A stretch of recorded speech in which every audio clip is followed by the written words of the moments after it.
Hi everyone, Adam here. So, today I'm going to talk about something a little bit different than normal. This is not going to be one of my videos about how to lift things or how to exercise.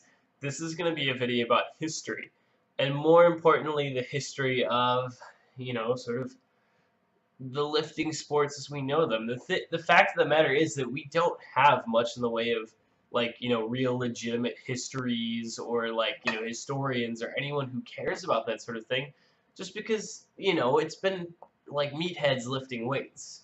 We haven't had really a ton of people who have sat down and really recorded a history of these things. So instead, a lot of us are piecing together stuff after the fact, and that happens. It is what it is. So today's topic is strongman, and what most people you look at strongman today and you think, oh, those big guys, they deadlift the cars, they flip the big tires, and what have you. Um, the thing is that strongman today is a very specific brand of sport, right? It's a very specific thing. You do it. There's a lot of, essentially, in strongman, unlike in powerlifting or weightlifting, for example. You have a bunch of different events, and so in this way, it's more like CrossFit, and CrossFit did sort of more borrow this from strongman. And essentially, each event is, could be completely random. Whenever the event is organized, the overall event that is organized. Whoever's organizing it decides, what weights are being used, what objects are being moved, and it can be it can be completely off the wall. It can be whatever the hell they want. Um, Now, the thing is, since strongman has been going on for basically 40 years now, they've kind of gotten, they've kind of gotten filtered out a lot of the goofy stuff, and they're kind of down to a handful of, very specific events that tend to occur the most often. Yes, there's still, some wild cards in here, here and there, but for the most part, it's become a very set system. And that's again very similar to the way CrossFit is.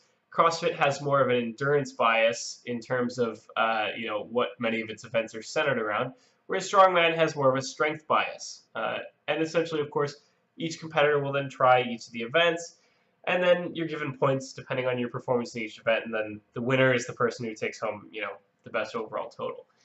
Now,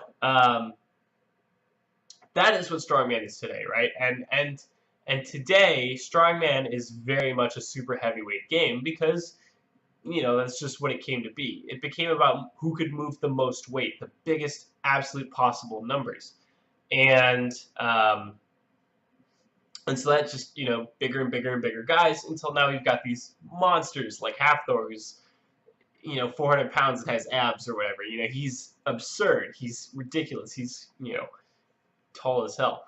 Um, at the same time, it's important to realize that strongman wasn't always like this. Strongman was invented in 1977, and what they did was they basically, at the time, they had bodybuilders, they had powerlifters, they had weightlifters, they had shot putters, all these different people that are supposed to be super strong, and they were like, what if we took all these people in different in different formats, in different kinds of competition, and we pitted them all against each other. And we gave them some weird ass shit, some random ass crap they'd never seen before, so that there was no way that they could prepare for the event. So that, it would essentially be, a real test of strength to see who was the best, because no one would know what was coming. It could be anything, right? And so it was created as this TV spectacle. And so it's interesting that, again, the currently existing sport has grown out of that because it's simply not like that anymore. Obviously, most of the time, uh, everyone knows, or mostly knows, what the events are going to be ahead of time, so they have time to prepare. And most strongman competitors nowadays are not people who trained for other sports. They're people who train specifically for strongman. Yes, they may, train specifically as powerlifters because that's kind of close.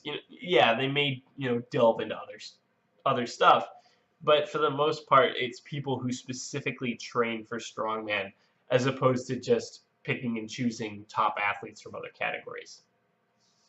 And that's why it's kind of sad too that nowadays strongman is not as not as big of a draw as it used to be. It certainly lost some of its, I don't know, some of its pop, I guess. It's not new anymore. And, it's not being shown on ESPN anymore, as I understand, which is, really unfortunate. That could be a sign of, just the downfall of the television medium. Or, it just could be a sign of the waning influence of the sport in general.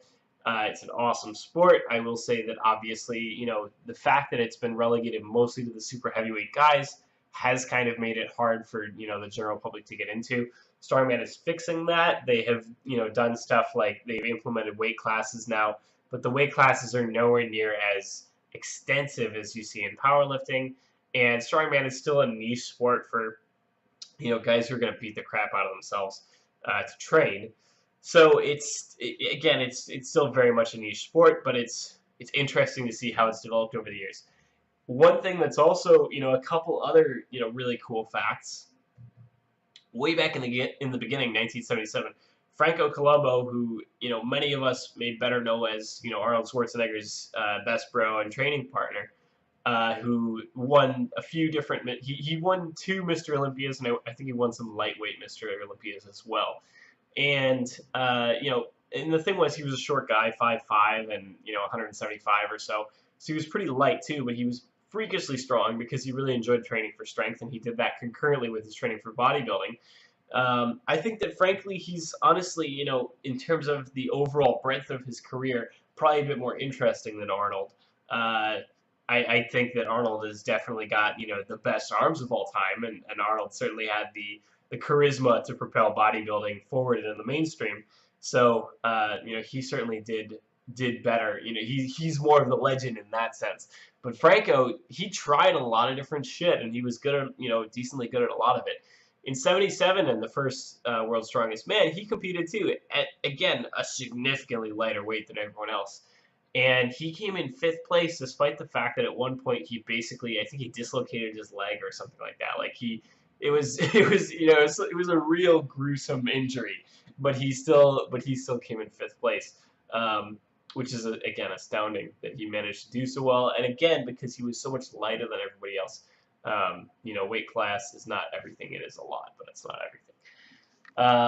Other fun facts. I think it was Bill Kazmaier. Bill Kazmaier is one of the strongman greats, just absolutely beast of a guy. I think he was the one that they had to stop inviting him to the World's Strongest Man because they were like, "There's no point. You're just gonna keep winning."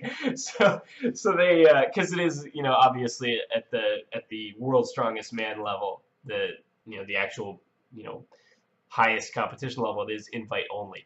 And at the time, that was just because they were picking and choosing people from random disciplines. Today, it's more because they have, qualifier level competitions to get you there. But yeah, at the time, they basically had to tell Bill, okay, listen, man, you got to stop coming back because, it's not going to be fun anymore. You're going to just keep winning. Which is funny. Super, super funny. Beast of a guy. Should look up his pictures back then. He was a monster. Absolutely a monster. Like him and Hafthor are like some of the monsters. Anyway, so that has been a little slice of weight history, of lifting history.